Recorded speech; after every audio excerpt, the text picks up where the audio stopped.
Hi y'all, just doing a real quick video on what I'm making for dinner. Basically what I'm going to have is some thighs, and I have some thighs cooked here. These are boneless, skinless thighs. Here I have around, I have around a cup worth of sauteed onions that I roasted in the oven.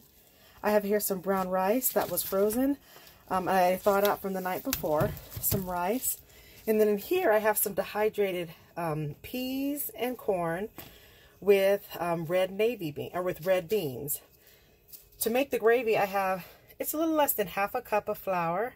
I have around half a stick of butter here, and then I have some cream of chicken. So what I'm going to do is I'm going to make it all two different meals. The rice, I'm going to go ahead and cook it, and it's going to go inside of here, and all I'm doing is just heating it up. And then what I'm going to do is I'm going to put the butter in a pan. Or actually, I'm going to put some oil in a pan, maybe a tablespoon. Just going to put a little oil in the pan. Once it gets hot, I'm going to go ahead and put the onions in so it can heat up just a smidge, maybe like 10 seconds.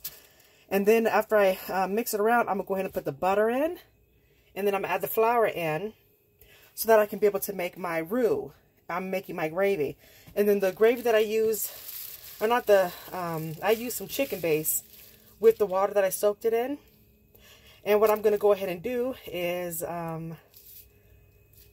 pour the juice in there and then make the gravy, and then I can pour the rest of the stuff in, as well as I can put the thighs. Now the thighs, I have 4 of them in here. I'm going to go ahead and slice it in half and then chop it. And then I'm going to slice it like that and then chop it again. So I'm going to first just, cut it in half, and then I'm going to slice them on up. And it makes a good amount of meat. So anyway, this is what we're looking like. So just to show you an idea of this right here is actually dinner, which is really, really cool. So I'm going to time myself like I normally do. I'm going to try to get all this done within less than 10 minutes. All right. Let me go ahead and let you see the finished product.